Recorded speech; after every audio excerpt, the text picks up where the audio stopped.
Hello बच्चों, let's read the question. The question says a plano-convex lens whose refractive index mu is equal to 1.5 has radius of curvature 10 centimeter. It is silvered on its plane surface. Find focal length after silvering. Option number 1 10 centimeter, option number 2 20 centimeter, option number 3 15 centimeter, option number 4 25 centimeter. तो चलिए सबसे पहले हम लोग की concept को discuss करते हैं। अब देखिए की कॉन्सेप्ट हम लोग जो देखेंगे that is lens maker formula. अब ये लेंस मेकर फॉर्मूला क्या होता है? तो देखिए जो लेंस होता है it is made up of to surfaces, कुछ ऐसे। ये हमारा फर्स्ट सरफेस होता है, ये हमारा सेकंड सरफेस होता है।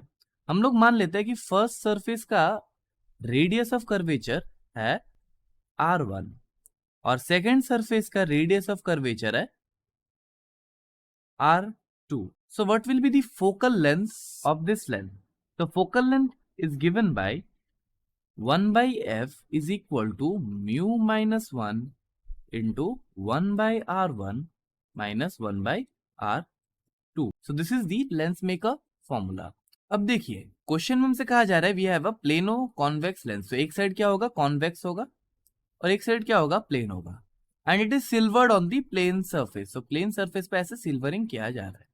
अब देखिए यहां से अगर हम लोग देखें तो ये हमारा फर्स्ट सरफेस हो गया और सेकंड सरफेस हो गया। और फर्स्ट सरफेस का जो रेडियस ऑफ कर्वेचर बोला जा रहा है R1 that is given to be 10 centimetre और सेकंड सरफेस का radius of curvature R2 that is equals to infinity because ये सरफेस क्या है? ये सरफेस प्लेन है हमारा। अब देखिए मान लेते हैं कोई भी एक लाइट रे ऐसे आ रहा है यहाँ। तो पहले क्या होगा? पहले ये रिफ्रैक्ट होगा, so it will get refracted ऐसे। Now when it will hit the second surface, यहाँ पे तो ये एज ए मिरर बिहेव करेगा, सो यहाँ पे क्या होगा? रिफ्लेक्ट हो जाएगा। सो रे हमारा कुछ ऐसे रिफ्लेक्ट हो जाएगा। And when it will hit the first surface again, यहाँ पे क्या हो जाएगा? फिर से रिफ्रैक्ट हो जाएगा कुछ रे ऐसे। सो फर्स्ट क्या हो रहा होगा? पहले क्या होगा? रिफ्रैक्शन। सेकेंड क्या होगा? Again reflection. एंड फाइनली क्या होगा? Again refraction. तो देखिए अगर हम लोग पावर ऑफ दी कॉम्बिनेशन देखें तो हम लोग क्या बोलेंगे? P हम लोग ऐसे इक्विवेलेंट बोल सकते हैं। ये क्या होगा? पहले देखिए रिफ्रैक्शन का वजह से क्या होगा? P of lens plus reflection की वजह से क्या होगा? P of mirror plus again refraction किसका वजह से होगा? लेंस का वजह से। It will be P of L। So यहां से हमें क्या मिल जाएगा? P equivalent must be equal to 2 times power of lens plus power of mirror.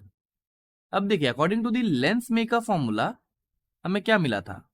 1 by F is equal to mu minus 1 into 1 by R1 minus 1 by R2। तो यहां से देखिए हमें क्या मिल जाएगा? Focal length of the lens. यानी lens हम लोग कौन सा कंसिडर कर रहे हैं? लेंस में ये सिल्वरिंग नहीं है। लेंस हमारा कैसा है? ऐसा हमारा लेंस है। This is the lens. यहाँ पे सिल्वरिंग नहीं है, उसका फोकल लेंथ हम लोग निकाल रहे हैं। तो यहाँ पर हम लोग फोकल लेंथ किसका बोल सकते हैं? Focal length of the lens. तो यहाँ से देखिए क्या हो जाएगा? Mu minus 1 into 1 by R1 minus 1 by R2। So 1 by focal length of the lens must be equal to mu का वैल्यू में गिवन था 1.5 माइनस 1 इंटू 1 बाई R1। अब देखिए R1 क्या हमारा ऑप्टिकल सेंटर, अगर हम लोग देखें यहाँ पे ऑप्टिकल सेंटर यहाँ पे कहीं पे होगा। This is the optical centre and R1 is towards the right hand side of the optical centre, so it will be positive.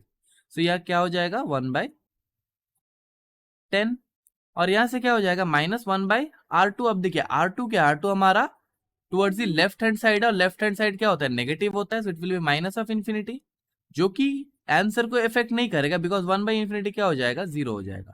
तो यहां से हम लोग को क्या मिल जाएगा? 1 by focal length of the lens that must be equal to 0.5 divided by 10।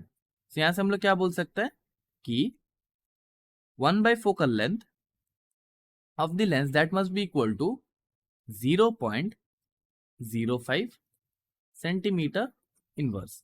अब 1 बाई फोकल लेंथ क्या होता है? That is nothing but power of the lens. तो पावर ऑफ द लेंस क्या हो जाएगा हमारे पास? 0.05 सेंटीमीटर इनवर्स। अब हम लोग आते हैं इक्विवेलेंट पावर कैलकुलेशन में। सो इक्विवेलेंट पावर हम लोग कैसे कैलकुलेट करेंगे? So P equivalent that must be equal to 2 times power of lens और पावर ऑफ लेंस हमारे पास क्या था? 0.05 प्लस पावर ऑफ मिरर था यहाँ पे देखिए power of mirror plus PM और पावर ऑफ मिरर क्या हो जाएगा, देखिए पावर ऑफ मिरर होता है minus of 1 by focal length of mirror. यहां से हमें क्या मिल जाएगा, P equivalent that must be equal to 2 into 0.5 यानी 0.1 minus 1 by focal length of mirror. अब फोकल लेंथ ऑफ मिरर क्या था, infinity. We can take minus infinity because focal length हमारा क्या है, फोकल लेंथ हमारा लेफ्ट हैंड साइड की ओर है। यहाँ से हम लोग देख सकते हैं कि ये लेफ्ट हैंड साइड है ऑप्टिकल सेंटर के, लेकिन ये आंसर को अगेन इफेक्ट नहीं करेगा बिकॉज 1 बाई इन्फिनिटी क्या हो जाएगा, 0 हो जाएगा। सो this will imply that P equivalent यानी पावर जो इक्विवेलेंट कॉम्बिनेशन का आएगा दैट इज 0.1 सेंटीमीटर इनवर्स। अब यहाँ से हम लोग क्या बोल सकते हैं, पावर इक्विवेलेंट यानी 1 by equivalent focal length, so that must be equal to 0.1 centimetre inverse. यहां से हम लोग क्या बोल सकते हैं कि जो फोकल लेंथ आएगा हमारे पास इक्विवेलेंट फोकल लेंथ, तो यहां से हमें फोकल लेंथ इक्विवेलेंट क्या मिल जाएगा, this must be equal to 1 by 0.1 centimetre. So this will imply that the equivalent focal length that must be equal to 10 centimetre. और क्वेश्चन में हमसे यही फाइंड करने बोला था कि इक्विवेलेंट फोकल लेंथ क्या होगा। So this will be our final answer. अब देखिए अगर हम लोग ऑप्शंस चेक करें, so the correct option will be option number 1 which is 10 centimetre. So correct option क्या हो जाएगा, option 1। I hope the solution is clear to you. Thank you and best of luck.